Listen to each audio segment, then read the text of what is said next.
The episode kicks off with Kim spilling his guts to this AI robot, talking about how his life's a living hell and how he absolutely hates his job. But hey, he's stuck doing it anyway. Does the robot care? Nope, it doesn't give a damn. Just like the middle child in a family, Kim's completely ignored. The AI robot just leaves him hanging, and Kim's left feeling even more depressed. We find out that the robot's name is Pax, and Kim's feeling betrayed because even Pax won't talk to him. Out of nowhere, another AI robot strolls up and tells Kim to move aside because it's got a package to transport. He steps aside, and the robot takes the package and goes. Kim's sinking deeper into his depression, feeling like he's on the edge of madness. He needs real human interaction, the warmth of a person, not cold machines. You don't want your girlfriend to be a robot, do you? Complete the like goal of 4,100 and please subscribe if you're new.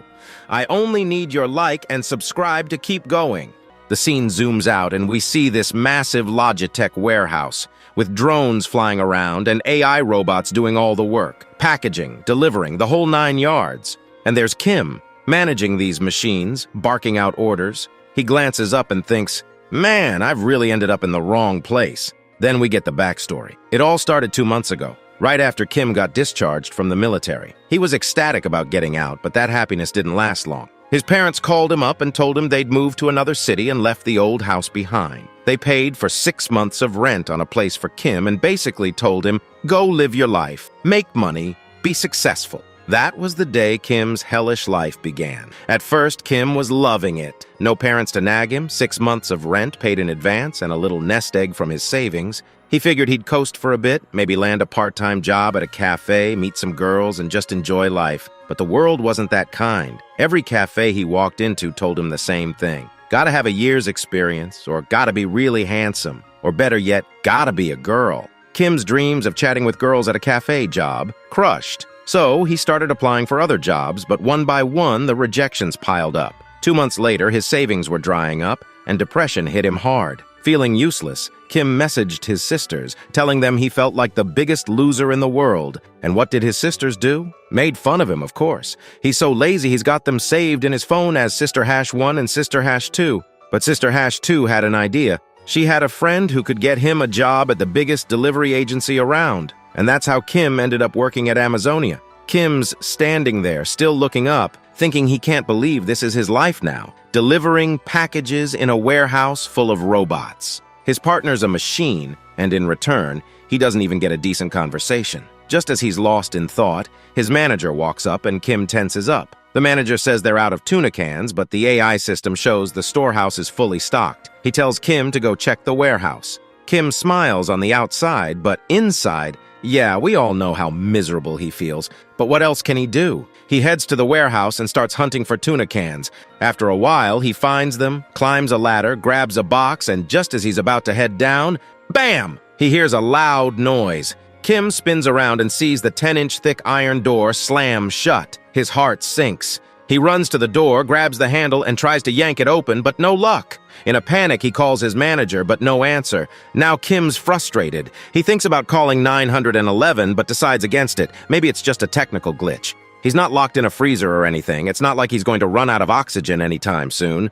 No need to blow this out of proportion, right? If he calls 911 for something small like this, his manager might flip out. So Kim waits, but he's bored. He snaps a selfie, sends it to Sister Hash 2, and tells her he's stuck in the warehouse.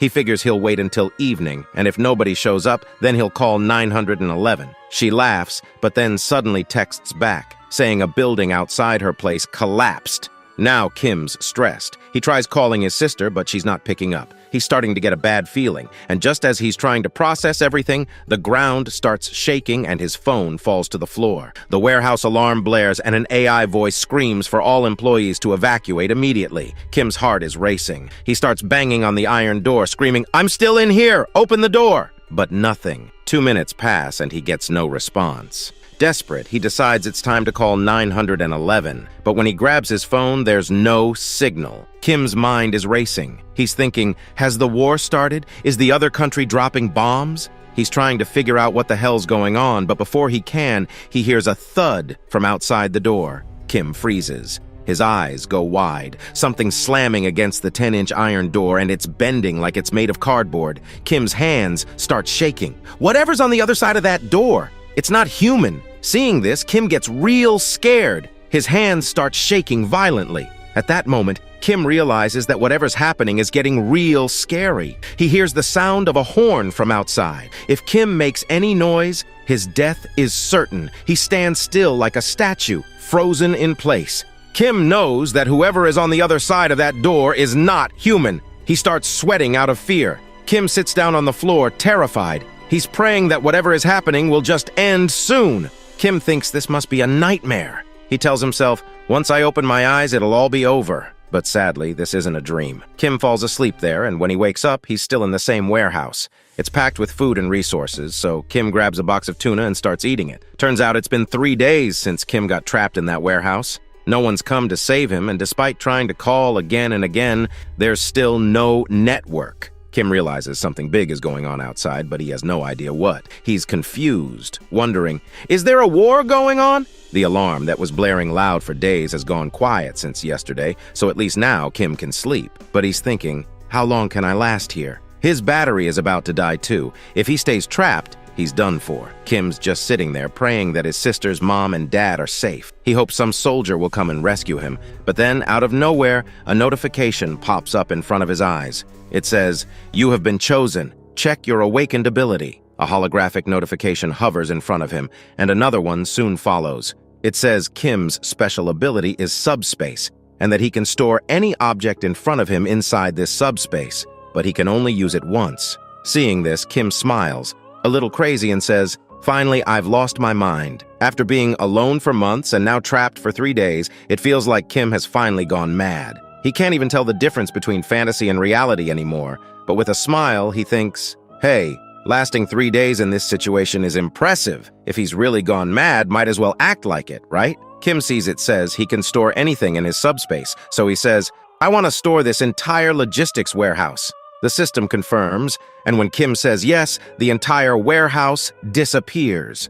Kim suddenly falls to the ground with a bang. He's confused. He gets up, looks around, and is shocked to see that the sky has turned yellow. All the trucks are upside down, and then he sees his boss lying dead, crushed by something big, with his guts spilling out. Seeing this, Kim feels disgusted. He almost pukes, and then he does. While this is happening, the system notifies Kim that the storing has begun. An operating system suitable for Kim has been found, but because he put such a big object in his subspace, it'll take time for the whole logistics center to be fully stored. We see a progress bar showing 6%, but Kim's too busy puking to care. Suddenly he hears loud footsteps approaching. Kim sees a huge shadow behind him. It's the same growling sound he heard when the doors were slamming loudly before. Now Kim knows there's a monstrous creature standing behind him. We see it, a 15-foot-tall orc with big teeth, red eyes, and blood all over its body, standing right behind Kim. He's drenched in sweat. Kim keeps telling himself, calm down. That noise could just be a gorilla or a bear. Maybe it's just a wild animal, right? Without looking back, Kim starts running, thinking, whatever it is, it's not focused on me yet. If I run, maybe I can get away. But as soon as Kim takes off, the orc growls loudly. Kim glances back, and as soon as he does, his eyes go wide, because a real monster orc is chasing after him. Kim starts screaming, running even faster, but his foot slips in his boss's blood and guts, and he nearly wipes out. He's freaking out, unable to process what an orc or some fantasy monster is doing here. He doesn't understand what's happening, and the orc is closing in fast. If this keeps up, the orc's gonna catch him in just a few seconds. Kim realizes his death is inevitable. But suddenly, the system notification pops up again. It says, synchronization complete, you can now enter your subspace. The orc is just a few feet away. Kim yells, yes! Without thinking, and a portal opens in front of him. Just as the orc raises its hand to grab him, the portal sucks Kim inside. Now, Kim's standing inside the portal, eyes closed, thinking, am I in heaven? But when he opens his eyes, he's shocked. The orc is still there, staring at him from the other side of the portal, but it can't come in. With a shocked face, Kim asks, why can't it get inside? Just then, a drone flies in and explains that no one can enter the subspace except Kim. Without his permission, no one can get in. Kim's stunned by how human-like the drone is. He looks around and realizes he's standing in the logistics center where he used to work.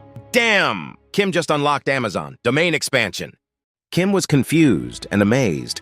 He asked the system, Did you really put the entire Logitech facility inside my subspace, or are the subspace and the warehouse merged? The system confirmed it. Yes, the entire place was now inside his subspace. The same robots were all there, moving like nothing happened. Then the system announced, "Since you've entered the subspace for the first time, you'll receive a reward for completing the tutorial." A 1-mana stone materialized in Kim's hand, but before he could even figure out what the hell it was, the monster outside started slamming against the portal.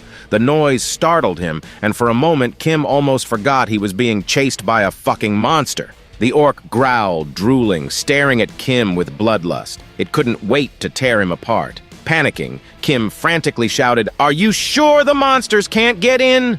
The system calmly confirmed that nothing could enter the subspace without his permission. Then the system window flashed again, stating that the PAX Fulfillment Center was a 5-story building, covering 33,000 square meters. It had every product needed to improve customers' lives, with a shipping speed of 60 kilometers per hour and a shipment size limit of 2 meters per package.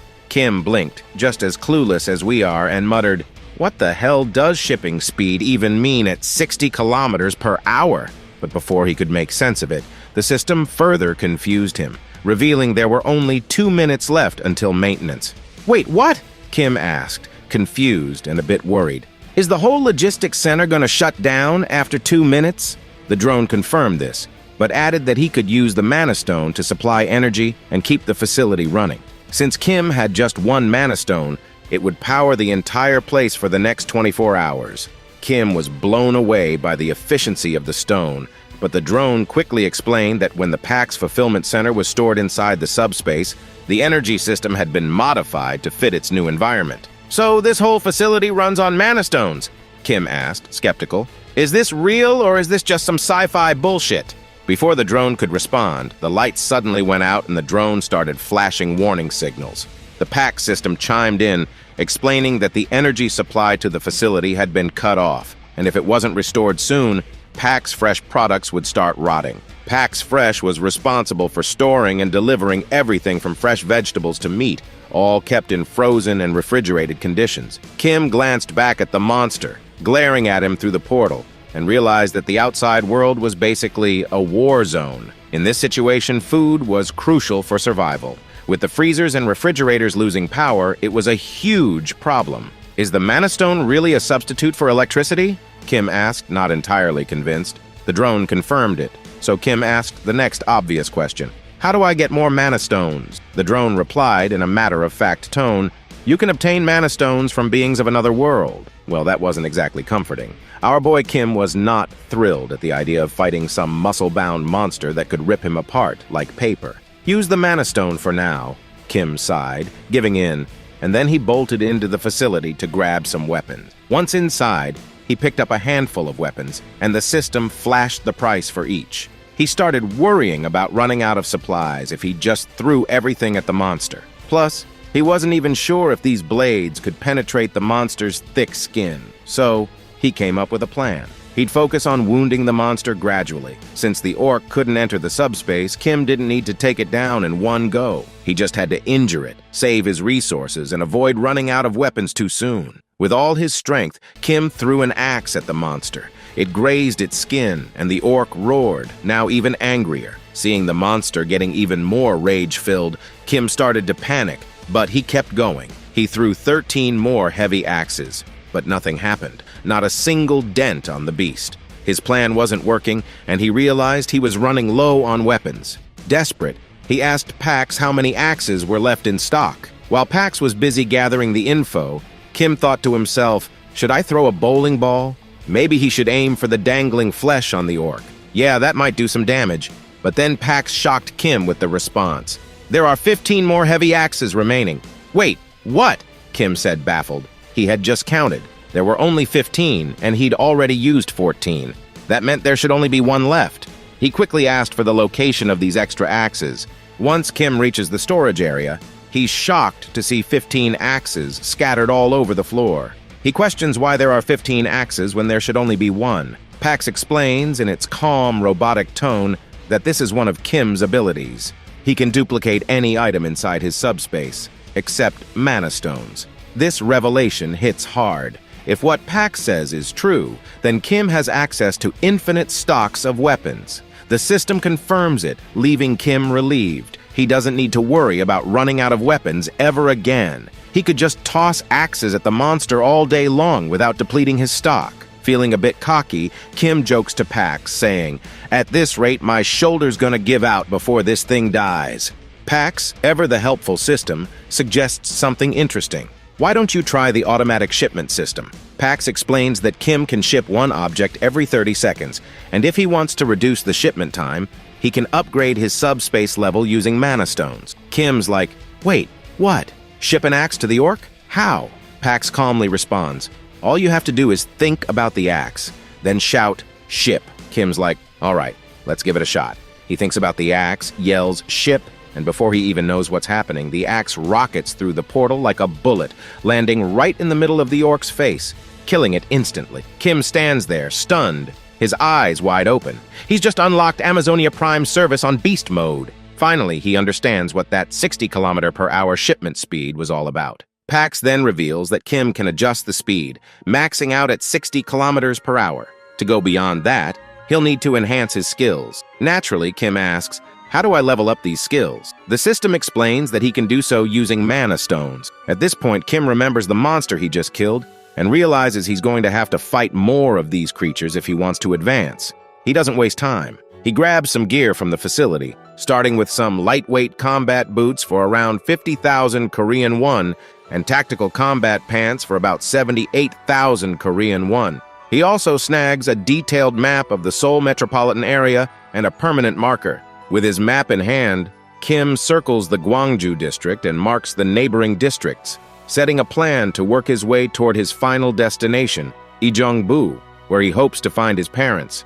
But there's one small problem. Kim's starting from Gunpo, and he doesn't even have a car. He realizes it's going to be a long journey to reach his parents. But hey, in a post-apocalyptic world, a regular bicycle is worth its weight in gold. At this point, it might as well be a Lamborghini.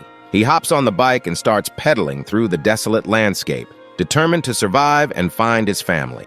After about 30 minutes, night falls, and he's managed to take down almost 12 orcs during this short journey. He then reveals to us that he has learned one valuable thing after taking down 12 orcs. But before he can explain anything about his discovery, a monster suddenly appears and tries to attack him. Kim quickly retreats into his subspace, leaving the monster outside. While the monster is immobilized, he uses his shipment ability again to deliver the axe with incredible speed. Unfortunately, the axe misses its mark slightly and only injures the monster's shoulder. To use his shipment ability again, Kim has to wait 30 seconds for the cooldown, and there's also a range limit of 10 meters.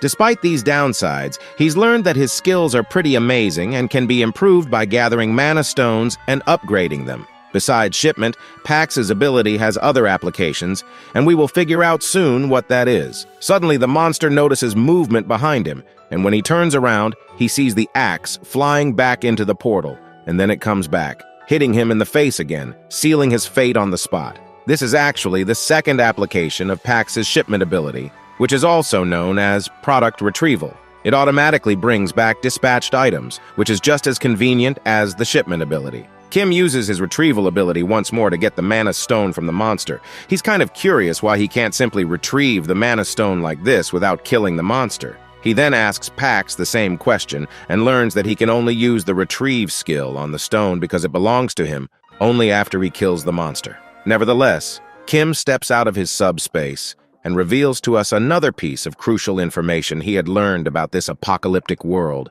Apparently, the bizarre orcs aren't the only creatures ravaging the planet. There are also winged monsters, and he knows it's going to take a lot to hunt one of those down. Suddenly, he hears cries for help. But before he can figure out who is calling, the scene transitions to a man named Choi, desperately trying to run. He's so exhausted that each step seems heavier than the last, and a flying creature is trying to hunt him down. The monster swoops in, slamming the man from behind and sending him crashing to the ground in agony. There's another person behind the injured man, but before this other guy can help his friend up, the monster lands right in front of him and blocks his path. Its ferocious mouth is drooling, as if human flesh is the most delicious thing in this area. But strangely enough, the monster doesn't attack the man standing in front of it. Instead, it turns its gaze toward Choi, who is lying on the ground, groaning in pain. The man is bewildered to see that the monster isn't attacking him and realizes that this creature was targeting Choi all along. Likely because Choi is smaller and seems like an easier target. He has no clue what to do against this giant monster to save his friend, because all he has is this little knife, and he's not sure if this knife can even be used to distract the monster. Just then, the ring of a bicycle bell echoes through the area, and not surprisingly, it's our boy speeding toward them. But these two have no idea who or what is coming their way. Before they can process what's happening, they watch in shock as the monster that was hunting them down is struck by a projectile, sending it sliding across the ground from the force of the blow.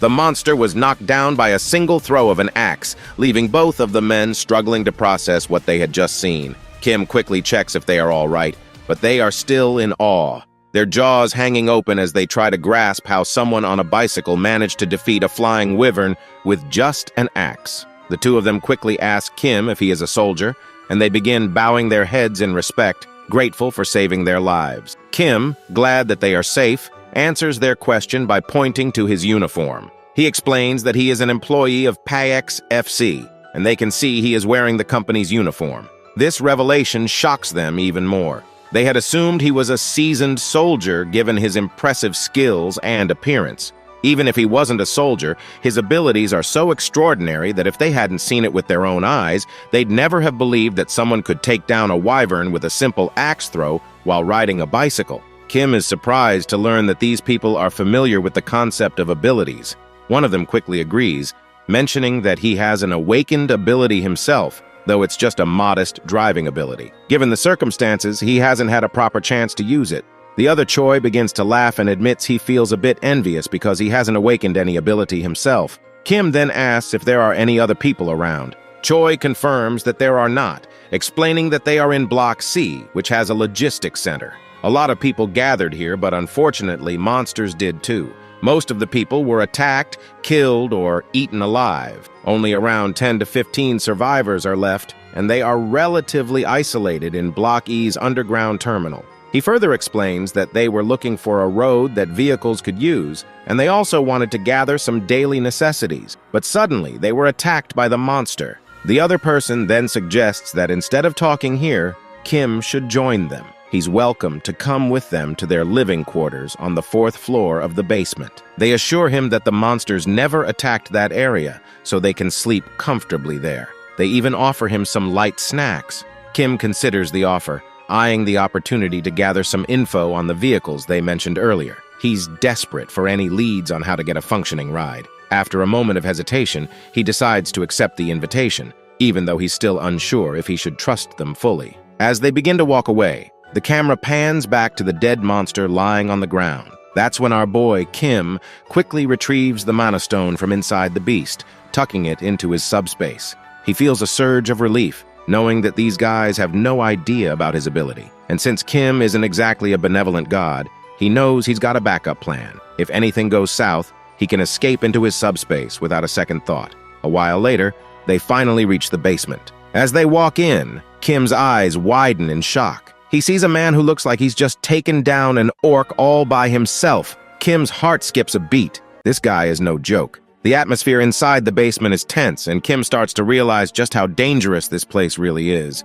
He's definitely scared, but he's got to keep his cool. Choi quickly runs over to his friend, asking what happened and if everything is all right. The orc killer reassures him that everything is fine, explaining that the orc must have wandered in by accident. Fortunately, it didn't see them, so they were able to take it out easily. No one is injured, but they can no longer be sure that the place is safe. On the other hand, Kim feels a bit terrified by how dangerous this place is, but he quickly snaps out of his thoughts when the orc killer asks about him. Choi explains that Kim is the one who saved them from the wyvern and used to work for PAX FC. He also mentions that Kim is quite strong, having killed the wyvern with a thrown axe from a distance. Everyone is amazed and curious about what kind of ability he might have. At that moment, a woman rushes toward Kim, absolutely thrilled that he saved Yongsu and Choi. She's so grateful that she begins doing a happy dance. The others start to gather around him, showering him with praise. Kim tries to downplay it, saying he was just doing what he had to do. Just as our boy is getting so much attention, Choi tries to disperse the crowd, telling them not to tease the young guy. Just then, the orc killer speaks up, saying that everyone here has been working together for over 10 years, and that Yongsu and Byung-chul are like family to him. He's genuinely grateful to meet someone who saved his family and introduces himself as Lee Jin-mok, the center manager of Amazonia. He even bows his head in respect for saving his two friends. Once the pleasantries are over, Jin-mok gives Kim a brief rundown of the place. He explains that while they can't guarantee the safety of the location, it's much more comfortable than the outside world. They have food and water supplies from the logistics center, so Kim can eat as much as he wants without feeling embarrassed and can make himself at home. Jin-mok also mentions that they have plenty of supplies and can get more from the logistics center if needed. However, Yong-soo interrupts to point out that the logistics center they're talking about has suddenly disappeared. Of course, everyone is left wide-eyed and their mouths are hanging open at this absurd news. Jin-mok quickly asks, "What on earth does this even mean?" Choi confirms it again, saying it's literally gone, and explains that this is why they were chased by the wyvern. The others in the group refuse to believe this and question how such a massive building could simply disappear. Jin-mok finally comes to terms with the reality and tells his other friends that if the monsters roaming around can be real, then it's not too far-fetched to believe a building could vanish into nothingness. Meanwhile, Kim stands silently, and I'm not quite sure if the disappearance of that logistics center has something to do with our boy's subspace. Anyway, the manager tries to keep everyone calm and tells them that no matter what, they need to dig through the tunnel. If they stay here, things will only get worse. He encourages everyone not to be discouraged, saying their time has just come a little early, and they will start heading into the tunnel as soon as possible. The woman from before tries to motivate the others by reminding them that even without the logistics center, they still need to think about their next move. So she insists they must force their way through. Kim turns to the manager, asking what "force our way through" actually means. The manager explains that everyone here has homes elsewhere, and vehicles are essential for travel. However, with the roads blocked, they need to find a way through. Kim perks up at the mention of the vehicles and asks for more info. The manager confirms they do have working vehicles, but explains that all the roads are blocked. The golf course obstructs the way to the north, containers block the east, and the southern Yongdong Expressway is completely destroyed. The tunnel to the west is the only exit, but unfortunately, a group of wyverns has taken over that tunnel. Until now, everyone has been surviving by getting food and water from the logistics center, but now they have to force their way through. The manager tells Kim that he doesn't have to go through the tunnel since the blocked roads are for vehicles, and there are ways to escape on foot or by bicycle. However, Kim quickly responds that he needs a vehicle as well, and thinks it's best to go through the tunnel. The manager does not try to change our boy's mind any further, and simply says he's welcome to join them if he's up for it. Kim smiles and says he'd be glad to work with them. Kim also thinks to himself that it would be better if he kept his abilities hidden. While the group seems nice enough, he can't ignore that they've been struggling to survive while he was safe in the center. They might have run out of food and supplies, and he's sure they won't be upfront about their situation. He understands their need for secrecy and plans to stay cautious as well. He then turns to the manager and says he wants to check out the situation with the tunnel and the wyvern. He's planning to go scouting, but in reality, he just wants to use his abilities to demolish that horde of monsters and rack up some sweet mana stones. The scene then flashes back a little. After taking down a bunch of monsters, he's saved up 5 magic stones. With these, he can cut the cooldown on his shipping ability down to 5 seconds. That's when he sees 3 new shipping abilities. The first one is Precise Delivery, which, as the name suggests, locks onto the target and guarantees a hit. The second is Simultaneous Delivery, which lets him ship up to 2 items at once. The third is Automatic Delivery, which allows him to automatically deliver designated items, with the timing interval being adjustable. As cool as these sound, each one costs about 10 stones. And our guy is totally looking forward to seeing them in action, though he's still a bit unclear on what exactly automatic delivery does. In the present moment, he's grinning from ear to ear, thrilled that he saved up the magic stones and looking forward to his scouting mission to earn some more. Or so he thought. His dream of purchasing fantastic abilities is quickly dashed when he finds himself stuck with Yong-soo, one of the guys he had saved earlier. When our boy asks him why he's tagging along, Young-soo says it's too dangerous to go outside alone. Kim quickly reminds Young-soo that he was the one being chased by a wyvern, but Young-soo insists it doesn't matter because he can't let him go alone. Besides, he's confident that Kim will save him again if needed. Kim then remembers Young-soo mentioning he had awakened a driver's ability, so he asks him if he can see a message window or something like that. Young-soo says he hasn't seen any message window or anything like that, but he has a gut feeling that he has indeed awakened an ability. It just hasn't fully matured yet. Well, this info isn't exactly reassuring to Kim, and he's starting to feel pretty worried. As night falls, their bike zooms down the road at insane speeds. Kim is literally sweating in fear as he watches Young-soo steer the bike with one leg while trying to balance on it. When he asks why Young-soo is driving like this, the man responds that there are so many cars on the road and it's hard to see. That's when Young-soo spots a wyvern up ahead. Kim quickly tells him to stop since he can't see a thing. It looks like the monster has finally caught up to their presence, and as it glares at them, Young-soo asks what they should do. Just then, a projectile hits the monster, taking it down in one blow, leaving Young-soo completely baffled. Meanwhile, Kim calmly tells him to keep his head straight and not look back. While he says this, he sneakily retrieves the mana stone and stores it in his subspace. Finally, Young-soo points out that he can see the tunnel up ahead. He slams on the brakes, but before Kim can ask him why he stopped in the middle of the road, the reason for their abrupt halt becomes clear. They see a ton of monsters crawling around the area. Young-soo is absolutely terrified, and it wouldn't be surprising if he's already sharted in his pants. As one of the monsters starts to walk toward them, Young-soo is pretty sure their game is over.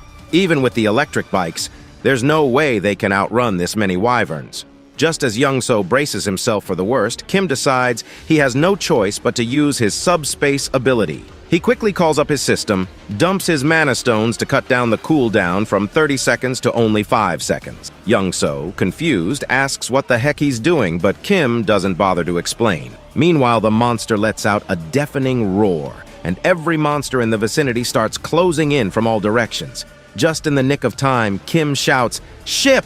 and a projectile comes crashing down, taking out the monster and saving Young-soo. Young-soo, still anxious and panicked, glances back and is left wide-eyed when he spots a huge portal behind them, and Kim was standing in front of the portal.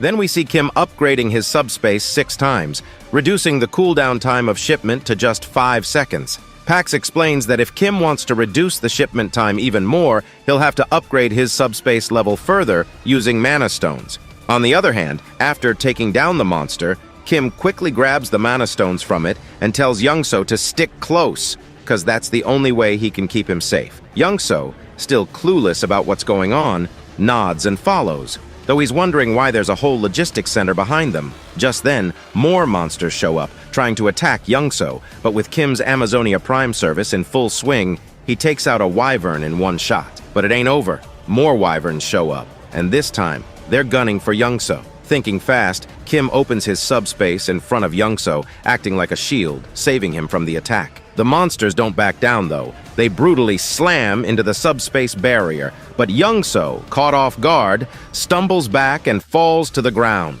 The monster regains its footing and charges again, but Kim slips into his subspace just in time, leaving the creature to crash into the barrier once more. The next second, an axe flies out, taking the monster down in one clean hit. Young-soo watches the whole thing in awe, as if he's just witnessed a miracle. He can't believe what he's seeing. The logistics center, the axes flying around like magic. He's starting to see Kim as something more than just a man. To him, Kim is a god, and the tunnel is just a speed bump he can handle without breaking a sweat. As Kim reflects on how everyone in the basement wanted to use the delivery vehicle to safely move food, he realizes the tunnel was just part of the plan for them. Even if they make it through, the monsters will still be out there. But for Kim, it's different. He just needs the vehicle to get from point A to point B. Handling the monsters is just another day at work. Young-soo starts feeling a little jealous, thinking how easy it would be if he had Kim's abilities. He could get to his family in no time, but what really puzzles him is why Kim, with all his power, even bothered to help him in the first place. Suddenly they notice the monsters running away. Kim smirks, fascinated. These reptiles are smarter than he thought. They know when to flee instead of charging into certain death. While Kim's retrieving the mana stones, Young-soo spots a blue stone hovering in the air and asks what it is. Kim, confused, asks, "You've never seen a mana stone before?" Youngso shakes his head, so Kim explains that he uses them to enhance his abilities. Now Youngso gets it and wonders if he'll ever get a chance to try one himself. Suddenly, Kim understands why Youngso didn't even think to extract the mana stone from the orc. They didn't even know about them. Youngso, still processing everything, points out that with Kim's abilities, he could solo the entire tunnel single-handedly, so why bother coming down to the basement and meeting everyone? Kim, realizing his secret was out, stands there with an awkward smile. Youngso, misunderstanding that look, thinks Kim's real intention was to steal their resources. Kim quickly corrects him. No, I just came to check things out, see if there were people I could trust after the world went to hell. I didn't plan on clearing the tunnel, I just wanted to see if it was doable." Youngso apologizes for assuming the worst, but Kim reassures him there's no need to worry. "I didn't know the way to the tunnel anyway, so if I'd come alone, I wouldn't have made it through." "You helped more than you know," he says with a grin. Kim then suggests they head back since the wyvern has receded for now, but there's no telling when it'll attack again. That's when Youngso nervously asks how far Kim's planning to go that he needs a vehicle. Kim explains that he's trying to reach his family, and his final destination is Uijeongbu, near the Gangnam district. Hearing the word Gangnam, Youngso is startled. With a trembling voice, he says, "I'm heading to Indeokwan, which is on the way. If it's not too much trouble, can I come along with you to Indeokwan? My family's there." Kim isn't sure how to respond at first, but Youngso continues, saying he's not confident he can make it home safely on his own. "My driving ability won't help me in a fight, but with you around, we've got a better chance of getting through." Youngso promises to help Kim reach Gangnam faster than anyone else and swears he won't be a burden. He even offers to provide food along the way. Kim starts seeing some real value in this partnership. Youngso's driving skills are beyond doubt, and more importantly, if this guy is on his side, he won't spill the beans about Kim's abilities. It's a win-win situation because Kim fears that if his abilities became known, there's no telling what people might do, maybe even try to assassinate him, though that might be overthinking it. Still, better safe than sorry. So all in all, Kim finally gives Youngso the green light to tag along, and Youngso perks up like a kid in a candy store.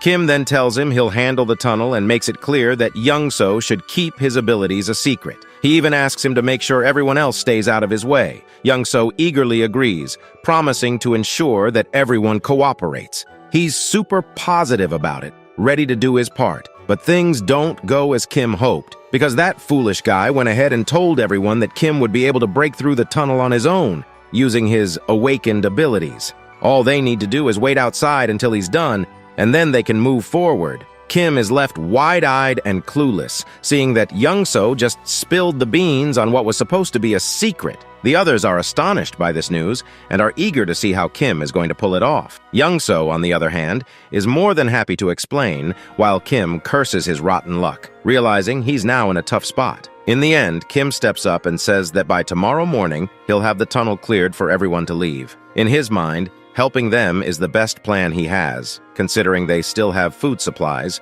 which should keep things relatively calm. Once the supplies run out, chaos will likely erupt among everyone, so it's wise to clear the tunnel and ensure everyone can leave safely. That's when the manager calls out to Kim, saying he won't pry into his abilities or ask any questions about them. Instead, the manager respects him for the decision he has made to help everyone. He offers some food supplies from their reserves to Kim, which leaves him quite taken aback because this much generosity is just too much. The manager explains that since Kim risked his life to scout the tunnel, all they can offer in return is a bit of food. Now that he's even clearing the tunnel for them, they feel they can't repay him enough for his kindness. They apologize, saying all they can offer right now are a few words of gratitude. Kim tries to explain that he did it for himself because he wanted to, and that they shouldn't have to go to such lengths to help him. He insists that the food must be meant for their families and tells them to keep it. Youngso, however, steps in and tells Kim to just take it, and further points out that rejecting the food would be too harsh for everyone involved. Youngso also reminds Kim that he has a family too, just like everyone else.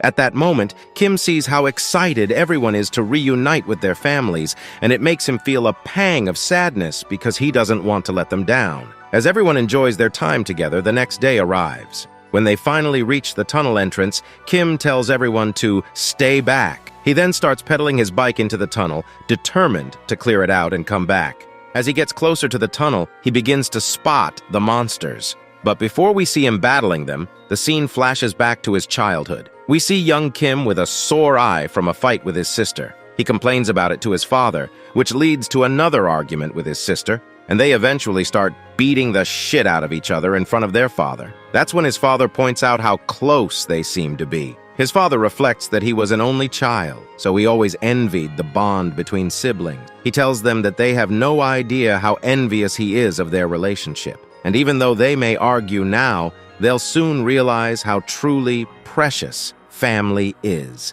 Suddenly, their mother bursts into the room, leading to a hearty argument between their parents.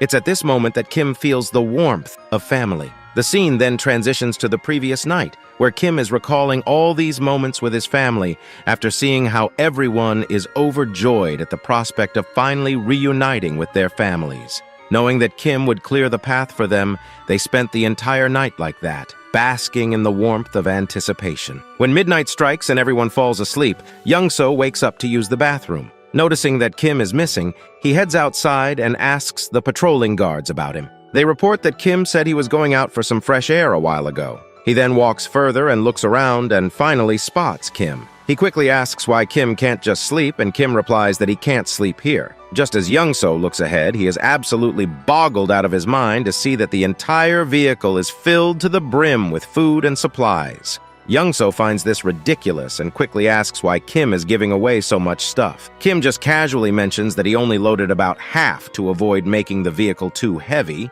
but this amount should be more than enough for everyone. Young-so is even more astonished when Kim says this is the last vehicle he had to load. The realization hits Young-so quite hard because if this is the last vehicle, then Kim must have packed the other 15 vehicles with the same amount of supplies as well. Kim quickly tells him to keep this a secret from everyone else. Young-so, however, points out that if Kim is giving away all of this stuff, what will they use during their journey? Kim just casually says they still have plenty of supplies left. Young-so is left astonished to hear this, realizing that the amount of supplies Kim just generously gave away is more than what you'd find in an entire logistics center. He can't fathom how much Kim must have in stock to give away so much. We return to the present, where Kim is effortlessly demolishing monsters like it's no big deal. As he fights, he thinks about how much easier it would be if he could just put all the people into his subspace and carry them to the other side. Unfortunately,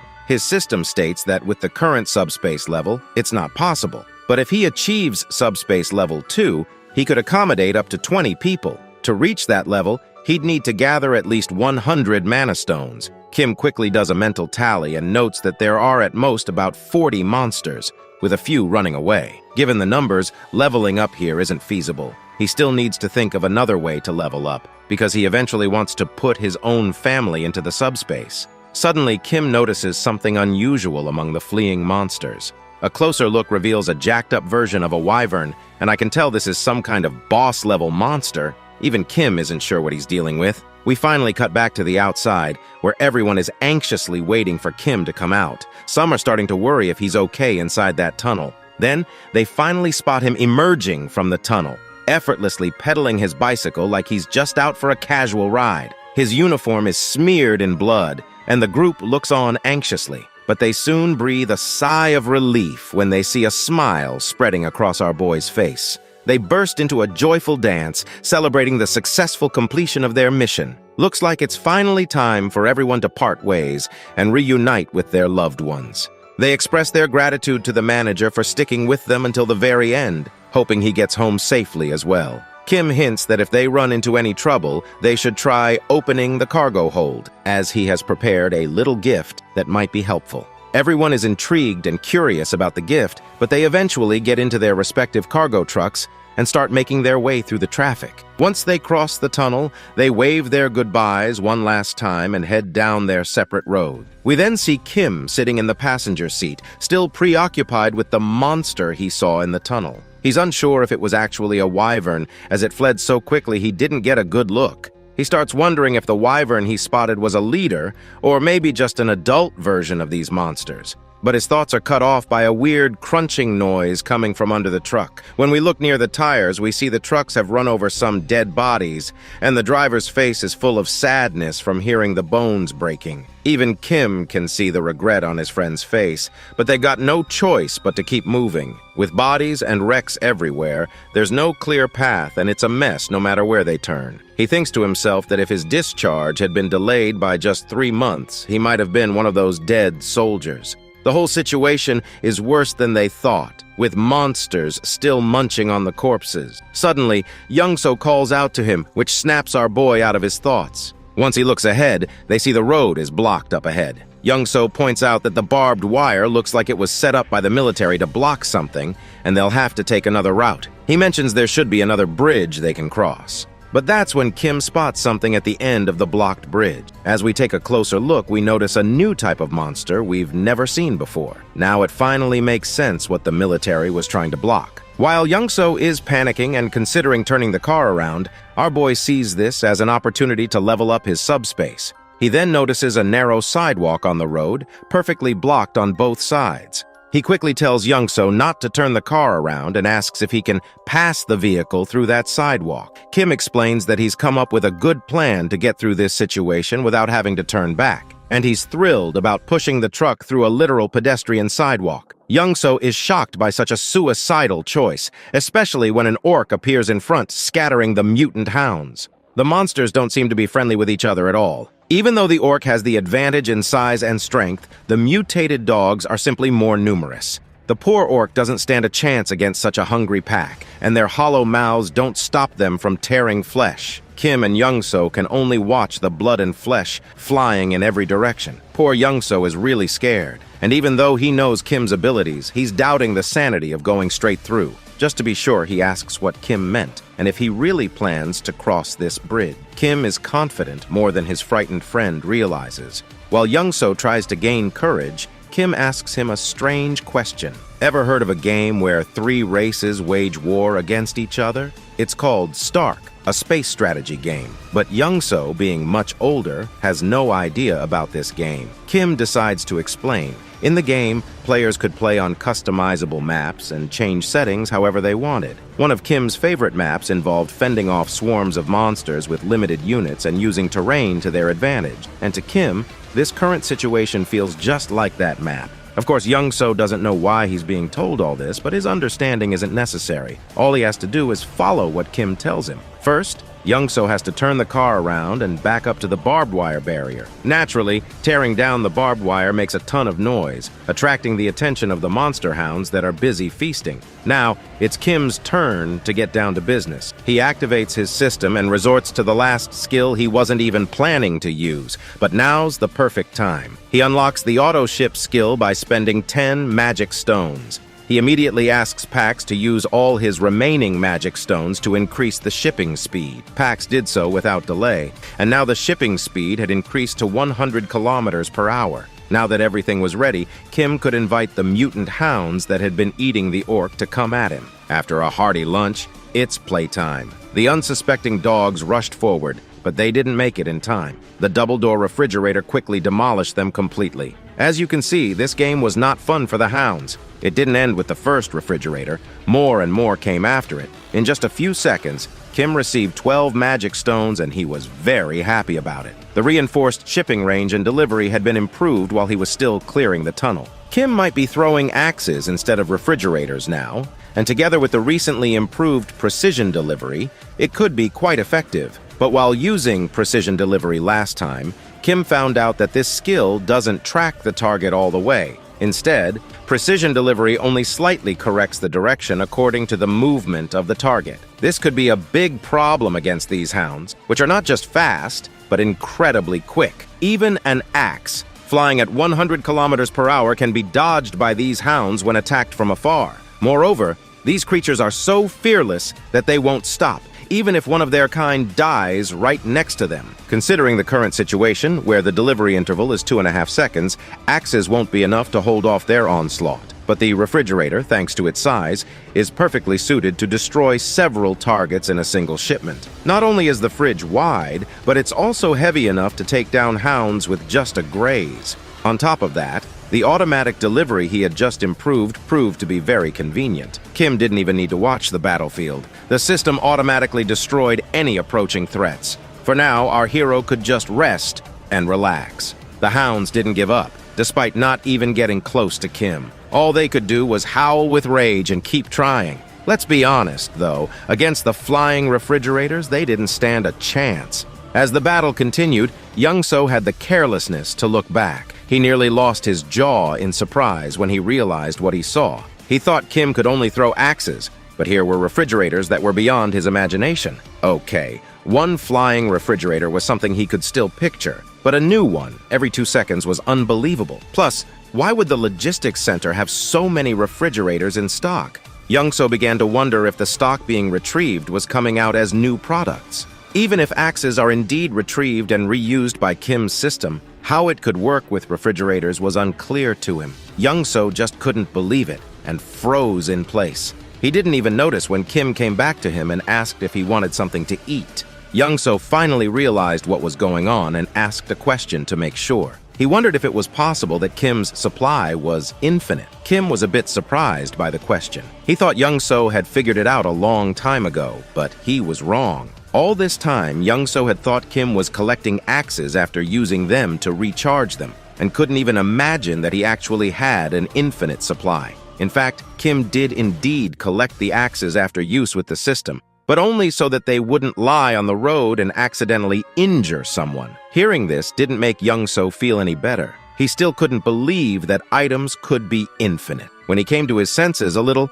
our hero asked again what he wanted to eat. Young-So had had a difficult day of emotional turmoil, so a Coke Zero and a donut were more than enough for him. While they ate quietly, the delivery system behind them was mercilessly scattering hounds. Young-So was a little ashamed of his stupidity and how he had underestimated Kim's abilities, but he was still grateful for the food, even if it was infinite. Our hero was only happy to share, and was also grateful to Young-So for his trust from the beginning. Now, if Young-So needed anything, he should just let Kim know. Kim had almost everything in stock, but Young-So wasn't in a hurry to overuse someone else's generosity. He had enough of what Kim had done for him, clearing the way of monsters and helping him get home faster. After crossing this bridge, it would only be about an hour's journey to his home. Kim was happy to hear that his friend would be able to see his family soon. Young-So was too, but he also had fears about what he might find there, just hoping that his family was safe. Kim understood him well, for he too was worried about his own parents and sisters. He wanted to give Young-So a gift and noticed his ragged clothes. He shouldn't return to his family like this. Besides, the hounds were still continuing their futile attempts, and they had time to solve the clothing problem. The only remaining question was what style Young-So would choose. He was already uncomfortable with Kim helping him, even with clothes, but he didn't refuse. After all, Young-So was sure that Kim had what he needed: aviator glasses and a cool jacket. Just what a top-class driver needed to drive around the apocalyptic landscape. Wow, is that you, TruckCon? Just in time, the hounds were almost finished. Only a couple more to go. With his new look, Young-So gained an unprecedented confidence, and sure of the truck's durability, he decided to head out right away. His movements were fast and precise. Even Formula One drivers would envy him. Kim barely had time to grab on tightly before Young-So slammed the gas. The remaining hounds didn't even try to stop them as they drove straight down the narrow road. Young-So was lightning fast when it came to anything about driving. At this rate, he only needed 20 minutes to drive home. But Kim had to hold on tight. The truck flew down the broken roads like it was on a highway. Poor Kim shouted in vain for Young-So to drive slower, and it looked like he was about to throw up. Luckily, his suffering wasn't long. They finally arrived at Young-So's house. Or rather, what was once his home. Now it was a ruin. Young-So stands outside his house, staring at the broken-down buildings from the window. The destruction is brutal, and in his mind he's trying to convince himself that these buildings were old. That's why they fell apart. But deep down, Young-So's hand is trembling. He's standing in front of his own door, scared out of his mind, afraid of what's on the other side. He's thinking, what if my family isn't there? What if I open this door and find their bodies? His fear is suffocating. He keeps repeating to himself that they're safe, that he'll open the door and everything will be fine. But his hands won't move. He's too paralyzed to turn the handle. Kim, standing behind him, watches and knows exactly what's going through Young-So's mind. The man drove like a madman, clearing what should have been an hour's drive in just 20 minutes, all for the hope of reuniting with his family. It shows just how desperate he was to get here. But now, face to face with the possibility of finding something horrible, Young-so can't move. Kim understands. If it's a corpse he finds behind that door, Young-so might as well die too. Kim knows Young-so won't be able to open it, so he steps up, places a firm hand on Young-so's shoulder, and offers to open the door for him. Young-so freezes, a mix of frustration and fear painted across his face. Then, almost on the verge of crying, he begs Kim to do it. Kim, knowing that no one ever wants to confirm their worst nightmare, slowly steps forward. If Kim were in Young-so's shoes, he'd be terrified too. He'd want someone else to open the door for him. So turning back one last time, Kim tells Young-so that he's going to open it. Before Kim can even touch the handle, though, the door swings open from the inside. Both Kim and Young-so freeze in shock. Young-so's eyes widen as he sees his wife and daughter standing there. His wife calls his name in a soft, warm tone, and his daughter cries out, "Daddy!" Young-so's wife starts crying, and before you know it, Young-so's breaking down too. He runs to them, and the three of them hug, tightly as if they'll never let go. It's a raw, emotional moment. Kim, standing a few feet away, just watches, giving them their space. Through the tears, Young-so asks his wife how she knew to open the door. She explains that she heard voices from outside and saw him standing there through the peephole. That's why she opened it. His daughter, still crying, blurts out, "Dad, I hate you! Why did you make me wait so long? I was so scared!" After a while, Young-so's wife finally notices Kim standing in the background. She asks, "Who's this?" It's only then that Young-so remembers Kim's presence. But before he can explain, Kim's vision starts to blur, and suddenly, bam! He collapses to the ground. Young-so shouts, calling out to Kim, but Kim can't hear anything. His body is shutting down. He hasn't slept properly in 3 or 4 days, and the exhaustion finally caught up to him. The darkness overtakes him, and Kim slips into a dream. In the dream, he's hit by brute force, but it's not a punch, it's a pillow. And standing there, holding the pillow, is his elder sister. She swings it at him, knocking him to the ground, and Kim shouts at her, asking why she hit him so hard. "It hurts!" he complains. But his sister just looks at him, annoyed, and says, "What do you mean hard? That was a soft hit. You're such a crybaby." She's unbothered, brushing it off like it was nothing. Meanwhile, Kim is ready to run to their dad and tattle on her. He storms off, determined to complain to their father, but his sister couldn't care less. She stands tall, holding the pillow like a champion, declaring she's won the pillow fight championship of the month. Suddenly, the scene shifts. Kim's dad is sitting with him and his younger sister, trying to mediate a sibling argument. He calmly explains that family, as annoying as they can be sometimes, is precious. One day, Kim will realize just how lucky he is to have them, and how much love there is in those sibling squabbles. Kim's father reminds him that no matter how much they fight, the bond they share is something to cherish. After that, Kim's mom storms into the room, scolding Kim's dad like it's her job. She's frustrated, telling him she asked for help with dinner, but here he is, just chilling. The scene cuts to the whole family sitting around the dining table, eating delicious food, laughing and sharing stories. As they sit, Kim's mom calls out to his older sister, Soil. You can tell she's suspicious as she questions Soil about always being on her phone. With a raised brow, she asks if Soil's got a crush on someone. Soil, looking all nervous, brushes it off, explaining she's still in middle school, and it's just her friends texting her nonstop. That's how things roll these days. From the outside looking in, this family is lovely, pure peace and joy. Kim's dad, who can't help but jump into the convo, starts talking about how Soil is into boxing and tells her there's a sports club at Young Korean Middle School she should check out. With a smirk, Soil confesses that the only reason she picked that school was for the boxing club. Meanwhile, Kim's ears perk up at the mention of middle school. Fast forward a year, and we see Kim has joined the same middle school as Soil. He's hyped, ready to make new friends and have fun, but things take a hard left. Nothing goes as planned. Instead of making friends, Kim finds himself being bullied day in and day out by the seniors. They beat him, mock him, and Kim, being a crybaby, doesn't fight back. He just takes the hits day after day. But one day, someone steps in. Soil, his savage older sister, rolls in like a storm. With a creepy, deadly look, she grabs one of the bullies by the hand and with one punch, breaks it. Kim is beyond happy to see his sister, his savior. But that joy doesn't last. Soil, annoyed by how weak her little brother is, announces that from that day forward, Kim's training begins. And so begins Kim's hellish days of being trained by his devilish sister. The training is brutal, but it works. Soon enough, no bully dares to mess with Kim again. For a while, the life seems all right. Kim makes friends, has fun, and cruises through middle school. But as time passes, we see his younger sister land a job at a nursing school, leaving Kim and Soil both shocked, while Kim is chilling on his PS5, barely keeping up. Then comes the moment that flips his world upside down. Kim's dad walks in, telling Kim the time has come. Kim doesn't get it at first, but when it hits hard. It's time for his military enlistment. The family is worried, even though Kim tries to act tough. On the outside, he's all big man, but inside he's crying. He doesn't want to leave his family behind. And after that, well, we all know how it played out.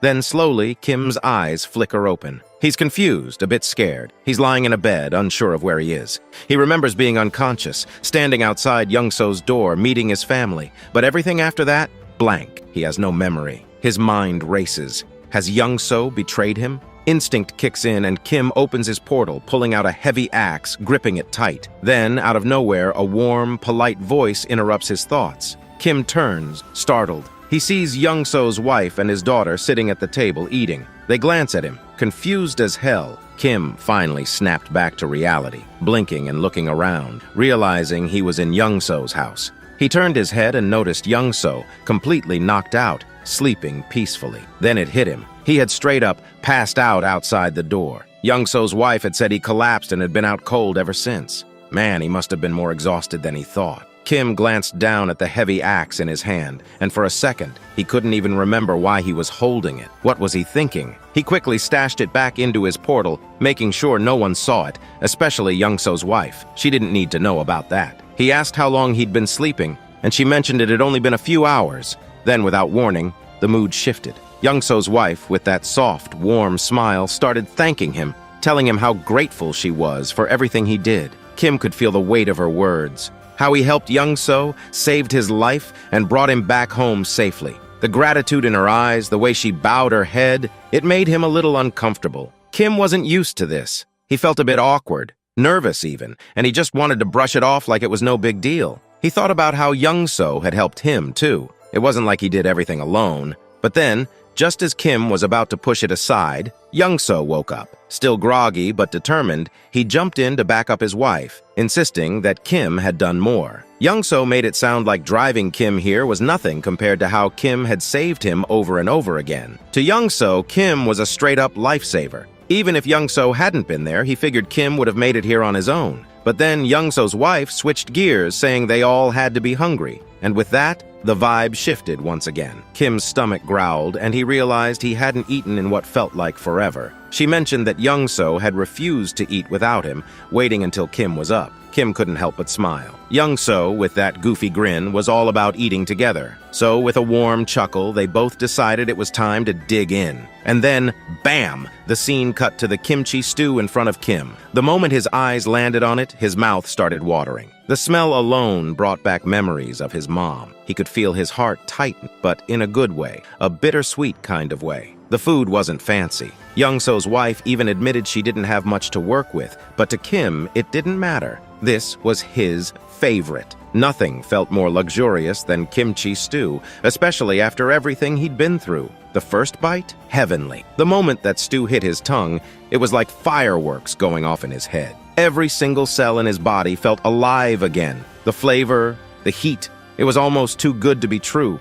And just like that, it took him back. Back to when he used to eat with his family. Back when things were simpler. But then, as the meal wrapped up, Kim felt a wave of sadness. For the first time in 3 months, he'd had a meal that reminded him of home, of family, and it made him ache. He missed them so much it hurt. Young-so, noticing Kim's quiet sadness, brought the conversation back to their journey. He mentioned that their next stop was Gangnam, and suddenly Kim paused. The realization hit him, and in that moment, he was shocked. Kim couldn't understand what Young-so was saying at first. The whole thing just felt off. Then Young-so explained it all. He'd already talked this over with his wife. Once she heard about Kim's situation, she insisted that since Kim had helped Young-so reach his family, Young-so should do the same for him. Kim was still feeling confused, though. Even if Young-so took him to Gangnam, how would Young-so get back safely on his own? They stepped outside to clear their heads, And that's when Young-soo broke down the full plan. He'd drive Kim to Gangnam in his truck. Then Kim would have to leave his electric bike with Young-soo.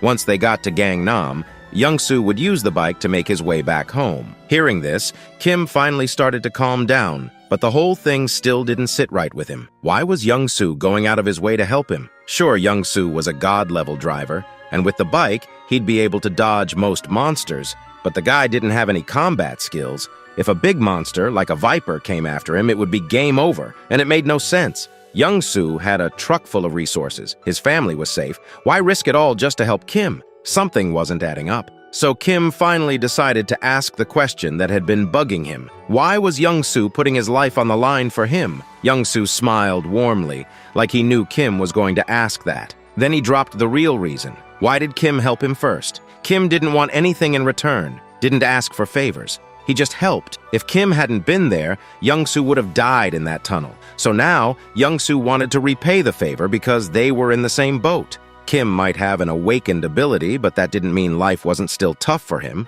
Young-soo knew what it felt like to be desperate, to hold on to hope that your family is out there somewhere, safe. That's why he risked the tunnel. And now, he wanted Kim to feel the same joy he did when he reunited with his family. But Young-soo, with that sly grin, reassured Kim that if things got too dangerous, he'd get out. His driving skills would get him out of any situation. He wasn't about to risk his life unnecessarily, so Kim didn't need to worry. That's when Kim got hit with a flashback. He remembered when he first left for the tunnel, spotting a car with the keys still inside. Young-soo could have left everyone behind, but he didn't. He stayed with the group, helping them out. That's when Kim realized Young-soo was lying. He wasn't going to abandon Kim. He just didn't want to admit how far he was willing to go to help. So, with a kind smile, Kim agreed, but he added a condition. If Young-soo was coming with him, he had to bring his family along. Kim explained that he'd upgraded his subspace, and now he had the ability to bring others inside. Young-soo's family would be safer in there than in the building. Without hesitating for even a second,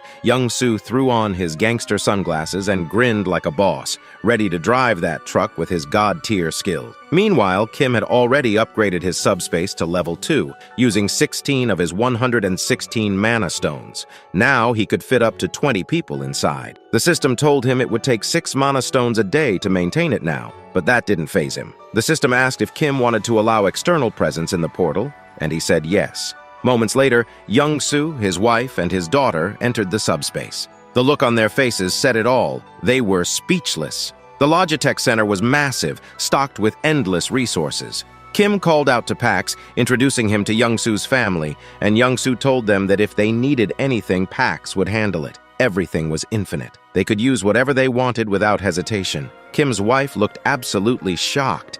It was like she couldn't believe what she was hearing. Meanwhile, Kim told them he had some business to take care of, so they should just enjoy themselves. The place was theirs for now. After that, Young-soo turned to his daughter and asked if she wanted to play princess with Daddy. They looked so happy together, and Kim couldn't help but smile as he watched them. Then, something else happened. Kim's new ability unlocked. A laboratory where he could combine, classify, and transform any registered item in his subspace. And just like that, the possibilities became endless. Kim sat there, his mind racing as he wondered if his abilities were truly what he thought they were. He remembered the first time his ability unlocked. It was called Subspace. Back then, he could store anything he wanted. If he stored an apple, that apple would be in his subspace for life. But then, by some crazy accident, he ended up storing the entire Logitech Center in there, which completely upgraded his ability. His subspace merged with the Logitech Center, evolving his powers even further.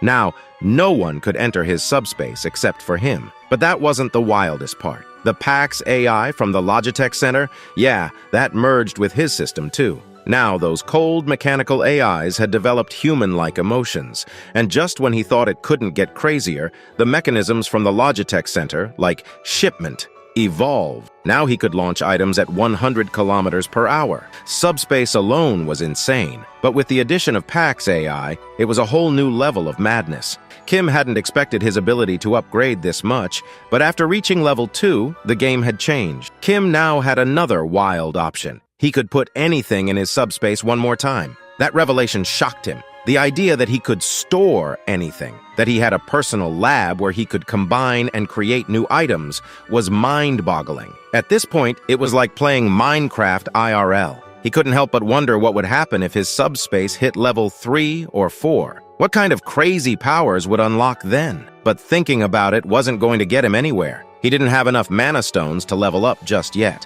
So for now, he needed to focus on what new thing he would add to his subspace. Last time, it had been the Logitech Center, which turned out to be a blessing in disguise. But now, Kim, with a majestic aura, decided to command his system to store the entire Earth in his subspace. Yeah, you read that right. He was about to store the Earth. If that happened, every living being would float off into space. The system asked for confirmation, and Kim, with a bit of tension, confirmed. But after 2 minutes, nothing happened. Then the system sent a notification: failure. The Earth couldn't be stored because it was outside the storage range. Kim sighed, figuring something like that would happen, but he had to try. It was worth a shot. Suddenly, Youngso appeared, talking about the route to Gangnam. Kim listened, but quickly asked why Youngso wasn't playing with his daughter like he had said. Youngso smiled kindly and explained that his daughter had been scared in the building, never feeling safe. But now, in this new place, she felt secure, and that's why she'd finally fallen asleep. It was all thanks to Kim. Youngso was grateful, and Kim, always humble,